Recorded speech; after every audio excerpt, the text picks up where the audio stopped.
The call came while I was scrubbing dried spaghetti sauce off a dinner plate. My phone buzzed against the marble counter, and I almost didn't answer when I saw it was Margaret, my sister-in-law. She only called when she needed something or wanted to complain about how I'd disappointed the family yet again. "Hello?" I wedged the phone between my shoulder and ear, continuing to scrub.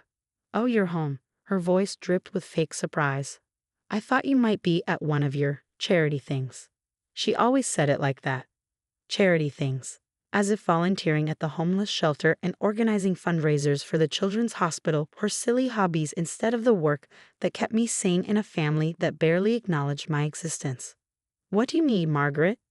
"Nothing. Just checking if you got the flowers we sent for Grandma Eleanor's passing." My hand still on the plate. "What flowers? What are you talking about?" A pause. Then, "Oh dear, didn't David tell you? Grandma Eleanor passed away 3 days ago. The funeral was yesterday."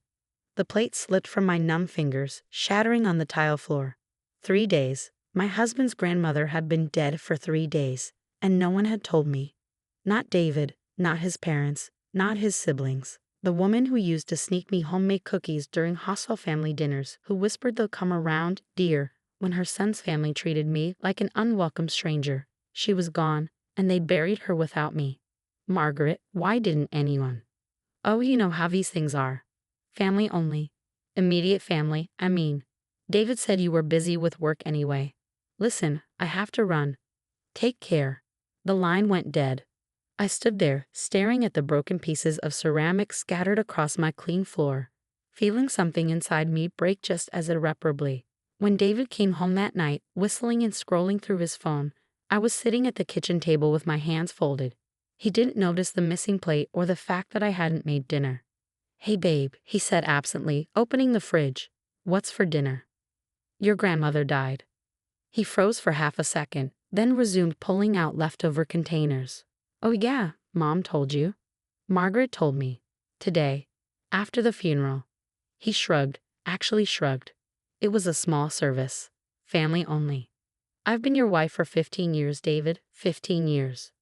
Come on, don't be dramatic. You know how Mom feels about, well, you know." Yes, I knew. I knew how his mother felt about the girl from the wrong side of town who trapped her precious son. Never mind that David had pursued me relentlessly in college. Never mind that I'd put him through business school while working 2 jobs. Never mind that I'd spent 15 years trying to earn their approval, showing up to every holiday with homemade gifts they'd donate the next day, sitting through dinners where they discussed family vacations I wasn't invited on. "Grandma Eleanor loved me," I said quietly. She was old, she loved everyone. He was already walking away, beer in hand, heading for his man cave. That night, I lay in bed next to my snoring husband and thought about Eleanor. She'd been the only one in his family who'd ever shown me genuine kindness. At family gatherings, she'd pat the seat next to her, creating a buffer between me and the others. She'd ask about my charity work with real interest, unlike the rest who acted like I was showing off. 2 weeks passed. Life resumed its normal rhythm, or what passed for normal in a marriage where I was more employee than partner. I continued managing the house, organizing David's life, and pretending not to notice when he came home late smelling like perfume that wasn't mine. Then Marcus called. Marcus Worthington had been Eleanor's lawyer for 40 years. His voice was crisp and professional when he asked if I could come to his office that afternoon. "Is this about the estate?" I asked, confused. "I think you want to speak to my husband or his parents." "No, Mrs. Collins. I specifically need to speak with you. Are you available at 3 p.m.? I agreed, curiosity overcoming confusion. The law office was in the old part of town, all mahogany and leather, smelling like important decisions. Marcus was younger than I'd expected, with kind eyes behind wire-rimmed glasses. "Thank you for coming, Mrs. Collins. I apologize for the delay, but there were some complications with Mrs. Eleanor Collins's estate.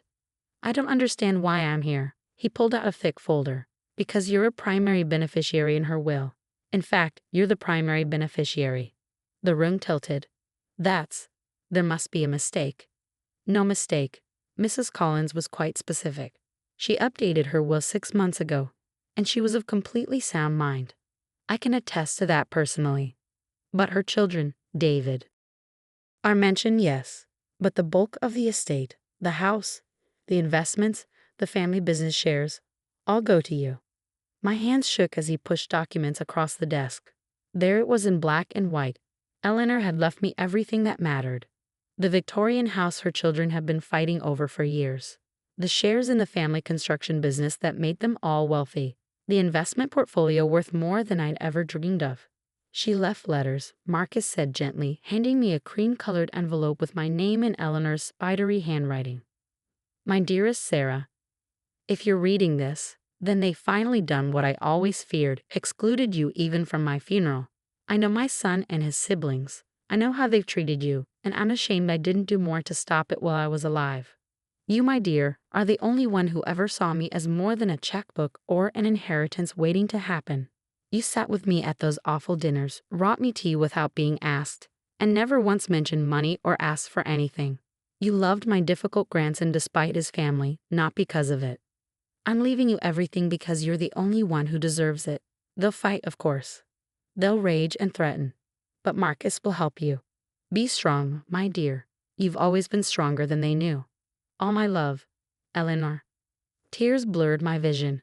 This woman, who I thought barely tolerated me, had seen everything. She'd known. There's one more thing, Marcus said. The family scheduled a will reading for tomorrow at 2 p.m. They've been quite insistent about it, claiming to have a more recent will. Of course they don't. I have the only valid will. But I thought it might be illuminating to attend. They didn't invite me to that either. His smile was sharp. Oh, but you must be there. The will specifically states that it cannot be read unless all beneficiaries are present. And since you're the primary beneficiary, I thought about 15 years of exclusion. 15 years of being told I wasn't really family. 15 years of watching them plan vacations, celebrate milestones, and make memories while I was left to manage their lives from the outside. What time did you say? The next afternoon, I dressed carefully. Not in the apologetic, trying too hard outfits I usually wore to family events. I put on my best black suit, the one I wore when I gave presentations to hospital boards for funding. I looked like what I was, a professional woman who'd built a life despite, not because of, her in-laws. The reading was held at Robert's house, David's older brother who'd appointed himself family patriarch since his father died. I could hear voices inside as I walked up the stone path. Happy voices, calculating voices. I didn't knock. Family doesn't knock, right? The conversation died as I entered the living room. David's entire family was there. His mother Linda, Robert and his wife, Margaret and her husband, their various children. Even cousins I'd only met once or twice. Everyone who'd been invited to the funeral I'd been excluded from. What are you doing here? Linda's voice was ice. Attending the will reading. I took a seat in an empty armchair, crossing my legs elegantly. This is family only, Robert started. Then it's good I'm here. I checked my watch. Shouldn't Mr. Worthington be here by now? As if on cue, the doorbell rang. Marcus entered, briefcase in hand, and his eyes on mine immediately. He gave me the slightest nod. Thank you all for coming, he said, setting up at the dining table. I apologize for the delay in this reading, but there were matters that needed to be verified. Just get on with it, Linda snapped. We all know Mother Collins left everything to be divided equally among her children. Actually, Marcus pulled out the will. That's not quite accurate. He began to read. The room was silent for the first few paragraphs, small bequests to various grandchildren, charitable donations. Then, to my son David Collins, I leave the sum of $1,000. May he finally learn the value of what he had. To my son Robert Collins, I leave the same, along with the hope he develops a conscience. To my daughter Margaret Walsh. The amounts were token. Insulting, really. The room erupted. This is fake, Robert roared. Mother would never. If you'll allow me to continue, Marcus said calmly. He read on, detailing small bequests to each family member, each accompanied by Eleanor's sharp observations about their character. Then, the remainder of my estate, including but not limited to the family home at 42 Willowbrook Lane, all shares in Collins Construction, and the entirety of my investment portfolio I leave to my granddaughter-in-law, Sarah Collins. The silence was deafening. No, Linda's voice was barely a whisper. No, that's not possible. I assure you, it's completely legal and binding, Marcus said. Mrs. Eleanor Collins was of sound mind when she updated her will 6 months ago. I have the medical documentation to prove it, as well as video testimony. She can't do this, Margaret shrieked. She's not even real family. She's nobody. Obviously, Mrs. Collins disagreed. Marcus said mildly. David finally found his voice. Sarah, you have to refuse it. Give it back. It belongs to the family. I looked at my husband, really looked at him. This man who couldn't even be bothered to tell me his grandmother had died. Who let his family treat me like a servant for 15 years. Who'd stood by while they excluded me from everything that mattered. I am family, I said quietly. I've been family for 15 years. The only difference is that Eleanor was the only one who acted like it. You manipulated her, Linda accused. You turned her against us. I brought her tea and listened to her stories. If that's manipulation, then you're right. We'll contest this, Robert declared. No judge will let you steal our inheritance. Marcus cleared his throat. Actually, Mrs. Collins anticipated this. She set aside a fund specifically for legal challenges. Any family member who contests the will forfeits their bequest entirely. Additionally, she documented, well, perhaps you prefer to discuss that privately. The threat hung in the air. Eleanor had known her children well. She'd known about Robert's tax evasion, Margaret's embezzled PTA funds, David's affairs. She'd known everything and documented it all. You can't do this, David said to me, his voice breaking. You're my wife. What's yours is mine anyway. Actually, I said, standing and smoothing my skirt. I filed for divorce this morning. My lawyer should be serving you the papers tomorrow. The room exploded again, but I was already walking toward the door. Marcus fell into step beside me. The house will be ready for you to move in whenever you'd like, he said quietly. I've taken the liberty of having the locks changed. Thank you. Mrs. Collins, Eleanor, she wanted me to tell you something else. She said you'd know what to do with the money, that you'd use it the way she always wished her children would have. I thought about the homeless shelter that needed expansion funds, the children's hospital that desperately needed new equipment, the scholarship fund I dreamed of starting for kids from neighborhoods like the one I'd grown up in. Yes, I said. I know exactly what to do with it.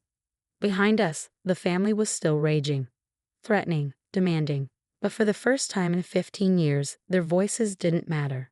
Eleanor had given me more than money or property. She'd given me freedom from the need for their approval. As I drove away from the house I'd spent so many years trying to belong in, I thought about the grandmother who'd seen me when no one else had.